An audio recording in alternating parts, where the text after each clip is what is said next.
Hi hello friends. அதாவது இன்றைக்கான topic என்னன்னு பார்த்தீங்கன்னா, டு டூ லிஸ்ட் வந்து நம்ம லைஃப்பில் வந்து கண்டிப்பாக போட்டே ஆகணும். அதாவது பார்த்தீங்கன்னா, இப்போ மறுநாள் வந்து நம்ம டேவை பிளான் பண்ணும்போது நம்ம அந்த டைமில் யோசித்து நம்ம இது பண்ணலாம் அது பண்ணலாம்னு சொல்லிட்டு யோசிச்சுட்டு ஸ்கிப் பண்ணுறதுக்குமே நிறைய சான்ஸ் இருக்குது. ஸோ நீங்கள் முன்னாடி நாள் நைட்டே வந்து டு டூ லிஸ்ட் வந்து நீங்கள் ப்ரிப்பேர் பண்ணிட்டீங்க அப்படின்னா நம்மளுடைய மைண்டே வந்து ஆட்டோமேட்டிக்காக காலைல சீக்கிரம் எந்திரிக்கிறதா இருக்கட்டும், அந்த வேலையை செய்கிறதுக்காக இருக்கட்டும், இல்லை அந்த டைம் மேனேஜ்மெண்ட் வந்து நம்மளால் ஈஸியாக வந்து பண்ண முடியும். ஸோ நீங்கள் இயர்லியராக எழுந்து என்ன பண்ணணும் அப்படின்றத வந்து யோசித்து நம்ம பண்ணுறதுக்கு நிறைய பாசிபிலிட்டிஸ் இருக்குது. அதே மாதிரி நிறைய விஷயத்த நம்ம ஸ்கிப் பண்ணாமல் பண்ண முடியும்.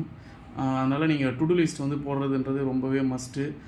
டு டூ லிஸ்ட்டு போட்டு ஸ்டெப் பை ஸ்டெப்பாக காலைல எழுந்திரிச்சதுலேருந்து இது பண்ணணும், அடுத்தது இது பண்ணணும், அடுத்தது இது பண்ணணும், இன்கேஸ் ஒரு வாக்கிங் போகணும், இல்லைனா ஒரு தண்ணி குடிக்கணும், இல்லை நீங்கள் ஒரு கோல் ஓரியன்டாக இருக்கீங்கன்னா அதுக்காக கொஞ்சம் நேரம் படிக்கணும், இல்லை அதுக்கான ஒரு ஆக்ஷன் வந்து நம்ம எடுக்கிறோம் அப்படின்னா அதுக்காக டு டூ லிஸ்ட் வந்து ரொம்பவே இம்பார்ட்டண்ட்டாக இருக்குது. ஸோ நிறைய பேர் பண்ணுற மிஸ்டேக்காக வந்து டு டூ லிஸ்ட் இல்லாமல் அப்படியே ரேண்டமாக வந்து ஒரு விஷயத்த பண்ணும்போது அது வந்து அவ்வளோ அக்யூரேட்டாக வந்து பண்ணுறதுக்கான பாசிபிலிட்டிஸ் முடியாமல் போயிடுது.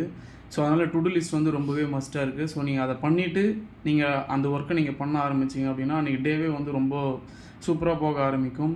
இது வந்து என்னுடைய லைஃப்பில் நான் வந்து எக்ஸ்பீரியன்ஸ் பண்ணது தான். ஸோ என்னுடைய சேனல் வந்து நீங்கள் சப்ஸ்கிரைப் பண்ணிங்க. மோர் வீடியோஸ் வந்து நான் அடுத்தடுத்து நான் போட்டுக்கிட்டே இருப்பேன். Thanks for watching.